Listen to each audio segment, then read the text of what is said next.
Ndeko molingami nzambe apambola bino esika nyonso bokutami na mokili mobimba ke nzambe apambola bino. Topesaki elaka ke tokozongola teme moko oyo ezoloba na biso ete nzambe azopona biloko ezanga ntina oyo ezali considéré te na mokili bato oyo bazokotiolama nde bango wana nzambe azali kopona mpona koconfondre bato bamimona ki baza bato ya valeur, bato bamimona ki bazali bato ya lokumu. Soki mpo oza komimona oza moto ya lokumu nakanisi yo osili deja kopengwa. Yango wana soki totali na mokanda na 1 Corinthiens tokomona ke apôtre Paul azali kolobela likambo wana alobi ke nzambe azali kopona bato oyo bazali meme baza na lokumu te pa ya bato totala likambo ngo.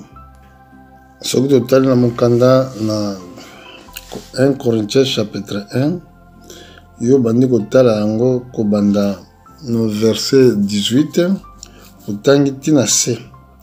Nga na kotanga kaka mpona kopesa bino titre ya maloba tozoloba. Bible lobi ate nzambe azopona biloko ezanga tina na verset 27 babiloko ezanga valeur te mpona koconfondre baoyo bamimonaka baza na valeur. Nzambe azokopona biloko ezanga ntina na mokili oyo bato bazali koméprise mpona koréduire néant baoyo bazomonaki baza minene mpo ete moto moko amikumisa liboso na ye te. Omoni ntango nkolo akutani na Marie azalaki moto moko azalaki na lokumu koleka te, azalaki na famille moko mpe oyo ezalaki na bozwi mingi te. Boye nzambe akutani na ye. Bokomona nzambe ntango azwi prophète na ye atindi prophète na ye prophète Jean-Baptiste azalaki moto moko azalaki na considération moko te liboso ya bato. Vi na ye ezalaki vi moko difficile. Abotami na papa oyo azalaki mokolo, mama oyo azalaki mokolo, baumelaki te mpona kokipe mwana bango mpe bapana bakufaki. E nzambe azwaki soin ya prophète Jean-Baptiste. Ntango abanda koteya aza koteya wapi na désert kuna esika bato bazalaka te, esika ban ya ekole eza te, mais ye azalaki na ekole ya nzambe. Voilà pourquoi frères et sœurs esengeli na biso komikitisa mingi na mosala oyo nzambe azopona bato bazotiolama. Tala ndenge akutanaki na Marie Madeleine, mwasi ya ndumba, mwasi moko azalaki méprisé liboso ya bato. Meme ntango akotaki na ndako ya Simon esengaki aglisse mpo ete porte ezalaki kofungwama. Je pense même que soki ke Simon akangaki porte ya ndako, mwasi wana beta porte ya ndako, Simon angafungola porte ya ndako na ye te mpo bayebaki mwasi wana aza mwasi ya ndumba. Yango wana bato mingi oyo biso tomonaka ke baza na bato moko baza na valeur te, moto ayebi aza te, moto moko aza na éducation te, moto moko asali baklasse te, bato oyo bino bozoméprise wana. Yango nde biloko nzambe aponaka mpona koconfondre bato bamonaka ke baza mayele. Soki tolingi mpe kolanda nano ndenge nini mbotama ya Yesu, okomona mpenza ke baracine na origine ya mbotama ya nkolo eza vraiment ya lokumu te. Soki otali na Matthieu chapitre 1 obandi kotala généalogie oyo esika Yesu abotami. Bakomi yango généalogie de Jésus-Christ, fils de David, fils d'Abraham. Okoma babi Abraham agendra Isaac, Isaac agendra Jacob, et Jacob agendra Juda et ses frères. Mon babi Jacob agendra Juda et ses frères. Mais Juda agendra Tamara. Juda agendra de Tamara, batanga komba Tamara. Tamara obokomona azalaki bokilo ya Juda. Mwana na ye ya mwasi et pardon mwana na ya mobali mutabalaki mwana mwasi oyo babengi na komba Tamara siko mwana wana aza kobanga nzambe te nzambe abomi ye bo sikoyo aye kopesa mwana mibale oyo azali kosala ke apesa mboto te mpona kombo ya ndeko na ye continue nzambe aye koboma ye lisusu sikoyo Juda azalaki na kobanga kopesa ye mwana ne mosusu abotamaki mpo azobangaki nzambe aboma ye mokomosu mwasi oyo babengi na komba Tamara akendaki kosasimile ola mwasi ya ndumba kokare Juda mpo amonaki ye akoya koleka quelque part ntango azala koleka ye amonaki lokola mwasi ya ndumba akei ake kobima na ye nzoka nde ayebi te abimi na bouclio na ye tala eloko oyo abimi na bouclio na ye baboti bana mapasa bango omoni oyo balobi awa Juda agendra de Tamara Tamara azalaki mwasi ya mwana na ye delingo ba Juda abotaki na bouclio na ye tala abaracine ya nkolo bon tokende limwa liboso balobi Juda agendra Tamara Juda agendra de Tamara Fare Izara Fare agendra Esro Esro agendra Ara agendra Abimanab Abinamab agendra Naison agendra Salmon agendra Boas de Rabat. Regardez bien, Boas oyo abotami à travers Salmon. Salmon abotaki ye nanani na Rabat. Boas agenda obde de route. Rabat oyo bazoloba wa ezali oyo abombaki ba juif tant bazaka ko visiter ville ya Jéricho. Rahab oyo azalaki mama ya Boaz. Boaz aye ko engendre Obed de Ruth. Ruth azalaki nabi Ruth azalaki Moabite. Azalaki Moabite oyo Boaz abalaki yango botanga livre Ruth. Azalaki même Israélite. Bon, siko Obed agendra Isaïe agendra David. Donc David agendra Salmon. Vous voyez, okende awa te komona su mbotama ya Salmon oyo abotami na mwasi oyo David azwaki mwasi ya bato, mwasi ya Uri. Tala généalogie ya Christ même. Tanga ngote na suka okomona ezaki généalogie moko ezaki na mabe mingi. Donc yango te tozobika te ke mpona makambo tosalaka mpona ndenge tomimona ete non fo nazala boye natambola boye te tobiki na ngulu mpo même généalogie na biso dès le commencement même eza généalogie moko ya salité tobiki par la grâce yango wana ndeko na ngai kozaka na caractère te ya konégligeaka bato wana zoba na ke na ye wapi yo ozomona ezoba me nzambe asali na mokili ayebi mpona nini asalaki ye parce que soki nzambe atalaka mabe vraiment ya bato yo malamu nini osali mpo mérite vie malamu nini osali mpo vivre meme ata lelo mpo yoka meme ata lilobo lelo entre te eza na bato mingi bazokufa basali meme mabe te. Donc nous sommes sauvés par la grâce yango wana esengeli na biso kozala na komikitisa tozala lokola ndeko oyo te akendeki na temple.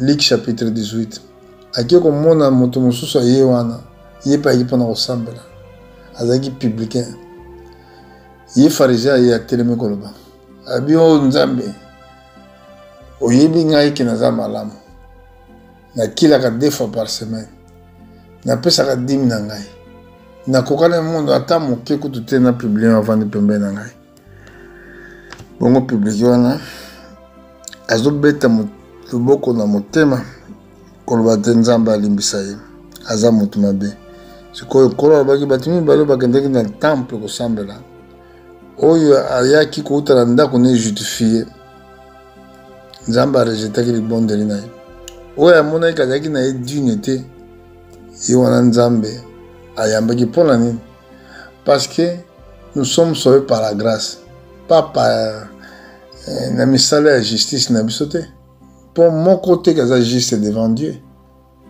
bible bi soki nzambe azala kose souvenir na mabe na kobika sikoyo ozalaka toujours na sentiment ya komona ke nde tozali bien en plus soki ozalaka mpe bongo soki oyambi molimo ya Christ te mpo molimo ya Christ celui qui reçoit l'esprit de Christ aza moto moko trop humble mpo ayebi d'abord esika nde awuti ayebi nani asali ye grâce ayebi pourquoi aza wana moto ayambi esprit ya Christ mais moto ayambi molimo na Christ te ye nde azokanisaka ntango azoya na église ndenge avandelaka ndenge azalelaka nde ezokorendre eke azali bule to mosanto eza na bato ebele mpena banéglige bandeko mosusu donc ezala caractère na yo te frère ya konégligeaka bato to ya kofingaka bato ya kotiolaka baninga na yo ya kodesconsidere baninga na yo ntango ozomona bango na ye na mokanda na Ephésiens chapitre 4 na verset 5 awa tomoni apôtre Paul a commis nous qui nous étions morts par nos offenses nous a rendu la vie avec Christ. C'est par la grâce que vous êtes sauvés. Il nous a ressuscités ensemble. Il nous a fait asseoir ensemble dans le lieu céleste en Jésus-Christ, afin de montrer dans les siècles à venir l'infinie richesse de la grâce par sa bonté envers nous en Jésus-Christ. Car c'est par la grâce que vous êtes sauvés, par le moyen de la foi. Cela ne vient pas de vous, c'est un don de Dieu.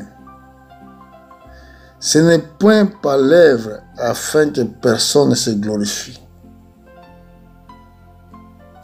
Donc, awa tomoni apôtre Paul nenga tie mosapi na likambo wana ezali mpona misala te mpo te moto amikomisa reconnaître kaka ke oza moto moko ya motao to moto ya bolembu oyo ke nzambe asali yo ngulu mpo bika sikoyo soki ezali bongo namonaka bato mingi baa na sentiment ya komona ke neti baza bien koleka bato mosusu te ngai vraiment nzambe te frère imilez-vous ozomona mpo soki totali na kati ya sainteté ya nzambe donc mokolo moko ekoki kozanga koleka te ke yo ozangi kosala lisumu asumu mosusu esika ofandaki koyoka kaka oyoki makambo azoloba nzoto na ye komisuye bozotambola na bamboka oyo miziki ebetaka meme na batelevizio na bino eza miziki ya mokili ça vous suit le corps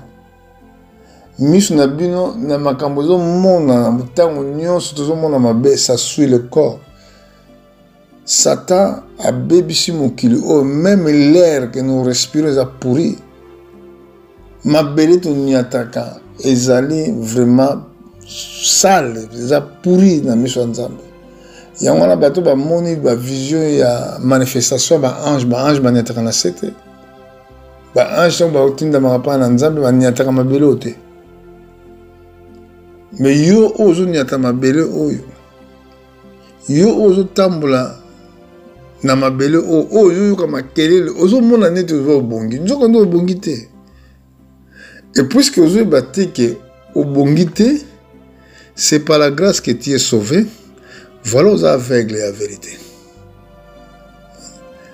Eza na tina moko te ata na émission télévision babengi mosali na nzambe ozala nguya ndenge nini obanda komemona ke neti oza pire oza sembo koleka bato mosusu non arrêtez c'est que ce n'est pas Dieu qui te conduit Talana n'a pas une image à Marie. Comment te manayer d'abord des gens qui n'ont pas de zemi, surtout tel la loi, faut pas bomber dans ma banque. Donc moi c'est moi déjà il portait mauvaise réputation. Donc n'enga zoki zemi en dehors il y a mariage, mais nous quand des qui zemi pour na lobiko, il y a battu nous sur mon kili. Maintenant na yeba ki yango, mais battu ba ko tala ka babe. Tala moi sûr. Dans la balle qui était ma zemi. Mais il ou a porté zemi voilà. Il savait qu'ils avaient une rencontre avec le Seigneur. Vous voyez? Alors, le Seigneur n'a pas vraiment très très attention. N'a pas comportement mingi zomona. Ce qui est dans le Luka, tu as un exemple il y a monté dans Zorobia. Parce que nous avons tant à mailler la mon kilo de folie. Et ce qui sont battus, tout le monde a dit tout ça mailler les collègues. Plein en Zambie, donc tout ça perdu. Bon, nous avons pas accepté. Bateau, bateau, il pas naïe. Oh, bah, mais quitte ici. Tout le monde a les camoza collègues. Celui qui est dans la ligue, Yesu a pensé qui les CC1. Dans verset 9, il dit encore cette parabole en vue de certaines personnes se persuadent qu'il était juste et ne faisant aucun cas des autres. Ah, encore là, bato musu bamona ki baza vraiment comme malamu ezaki caractère ba pharisien baza komona ki baza malamu bazo mona ki vraiment non bango bazo tambola bien koleka pour la loi à Moïse finalement bazaki bato mabe numéro 1. Regardez dans verset 10 Jésus dit deux hommes montant au temple pour prier. L'un était pharisien et l'autre publien. Les pharisiens debout priant ainsi en lui-même, ô Dieu, je rends grâce de ce que je ne suis pas comme le reste des hommes, qui sont ravisseurs, injustes, adultères, ou même comme ces publicains. Je jeûne des fois la semaine, je donne la dîme de tous mes revenus. Les publicains se tenant à distance ne osa même pas de lever les yeux au ciel, mais il se frappa la poitrine disant, ô Dieu, sois apaisant vers moi, qui je suis un pécheur. Je vous le dis, celui qui descendit dans sa maison, justifié plutôt que l'autre, car quiconque se lève sera abaissé, et celui qui s'abaisse sera enlevé. Voilà le Kamolega qui Yesu ye moko ya lobela ki yango pona tina bato ba mona ke bazali malamu koleka bato mosusu to bongi te ça et puis ce qui nous a venu à lingio ce qui a se révélé liboso na yo okomanda kolela okomona ko toza sainte okomona pe sainteté na yo wana te okolela frère ce qui nous a asali véritable rencontre na yo a ko dévoiler ma bena on surtout na okuto yeba te. Nde yango wana esengeli te tozaka na sentiment ya komikumisaka liboso na bato parce que Nzambe toujours azopona biloko oyo bato bazali ko négliger pona ko confondre bato bamona baza mayele nakanisi ce que tout à l'heure na mokanda na Luka tozalaki wana tout à l'heure ce que tout ça la lecture quand même pour ebima malamu koleka awa na yoko tala yango na 1 Corinthiens, tout ça que nous avons 1 Corinthiens partout tout à l'heure dans Luca, 1 Corinthiens chapitre 1 Corinthiens chapitre 1 verset 19 ainsi il est écrit, j'ai détruit la sagesse des sages et j'ai néanti l'intelligence des intelligents. Où est le sage? Où est le scribe? Où est le disputeur de ce siècle? Dieu n'est-il pas convaincu de la folie de sagesse du monde? Car puisque le monde avec sa sagesse n'est point connu Dieu, dans la sagesse de Dieu, il est plus à Dieu de sauver les croyants par la folie de la prédication. Les Juifs demandent des miracles et les Grecs cherchent la sagesse. Nous prêchons Christ crucifié, scandale pour les Juifs, folie pour les païens, mais puissant de Dieu et sagesse de Dieu pour ceux qui sont appelés tant que Juifs que Grecs. Car la folie de Dieu est plus sage que les hommes et la faiblesse de Dieu est plus forte que les hommes. Considérez, frères, que parmi vous qui avez été appelés, il n'y a ni beaucoup de sages selon la chair, ni beaucoup de puissants, ni beaucoup de nobles. Mais Dieu a choisi les choses folles du monde pour confondre les sages. Dieu a choisi les choses faibles du monde pour confondre les forts. Et Dieu a choisi les choses viles du monde.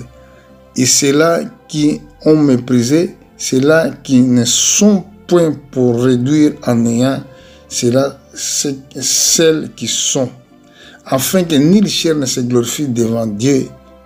Or, c'est par lui que vous êtes en Jésus-Christ, laquelle de par Dieu et a été fait pour nous sagesse, justice et sanctification en rédemption,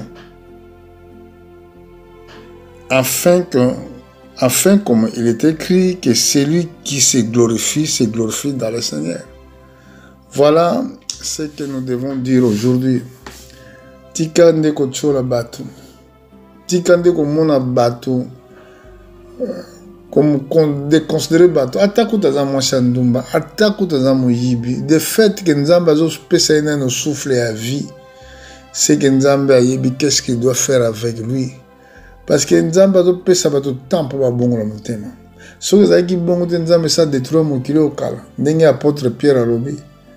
Abi azana mutema mulaye epai na bino po alingi te ke batu ba beba ndeke alingi batu nyonso bakoma na kobongola mutema. Voilà mutema mulaye ya Nzambe. Yo pezala mutema mulaye na bandeko na yo, mutema mulaye na ba frère na yo. Soko moni azotambola ta azotambola bien te, ata azolata mabe bondela pona ye, sunga ya bongola mutema. Mais kozala na caractère ya komikumisaka te liboso ya batu, kozala na caractère te komona ke neti oza plus intelligent ke mpona batu, c'est que kolo akufilaki yo te. Po Bible lobi ete docteur yaya koluka docteur aluka bata maladi. Donc po Yesu aza docteur esengeli bato bazala maladi po alakisaki docteur na ye. Donc maladi oyo Yesu akobikisa eza maladi ebele, maladi mosusu ezali ya maladi ya corps, ya masumu. Donc liboso eza na masumu ya bato. Ya mibale nde azotake baproblème ya ndenge ebele oyo ezotrouble bato na santé. Mais Yesu akokufela biso po etalongola biso na kati ya condamnation oyo tozalaki nango ya mokili pe apesa biso bomoi mosusu asika. Yango tolakisi naissance ya Jésus même. Soki otali makambo elekaki na vie ya Tamara, otali makambo elekaki na vie ya Rahab le prostituée, okoloba me ndenge nini waza Nzambe akobotama kati na généalogie eza na makambo boye.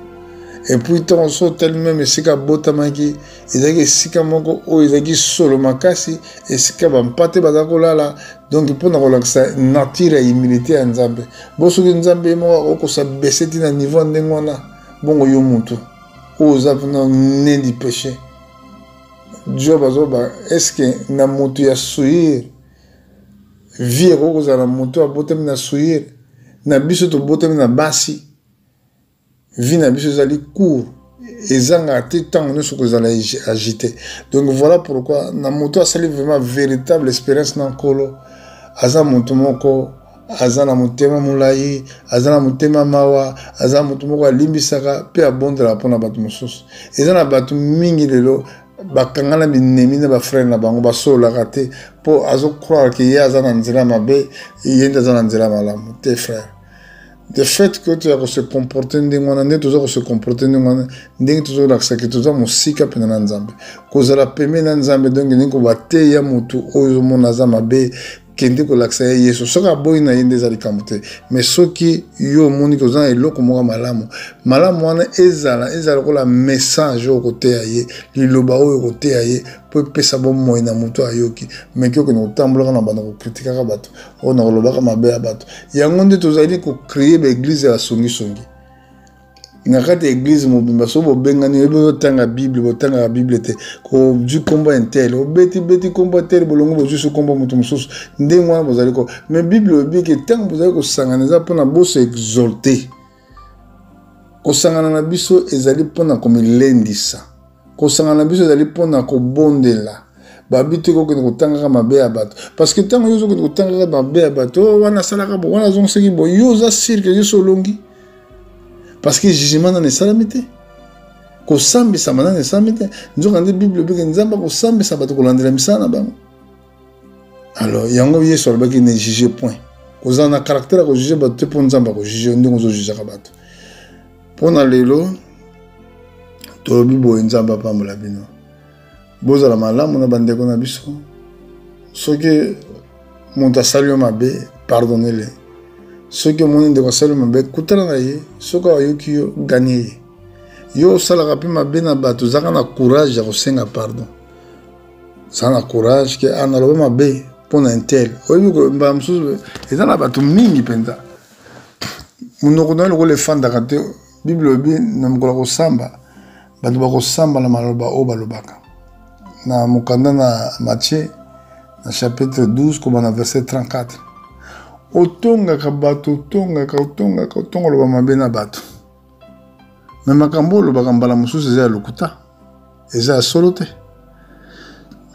mais oza pe na courage te ya ko senga mutu na pardon yo yebi ko loba mabe pona tina mutu wana makambo no loba ya sarango te okosa pona bato okosa bato zala na courage kuna kutana ndeko wana ekozala malamu kende ko lobane ke frère libisanga na makambo na lobaka zala sincère parce que ezali likambo vi na yo po makambo wana oyo loba ebite ko pexolo la tanga version na episode malamu na verset Luc chapitre 12 verset 36 37 alors yo zana problème na bato kende ko senga pardon Luka Bible dit chercher la paix avec la sanctification, sans laquelle personne ne verra le Seigneur.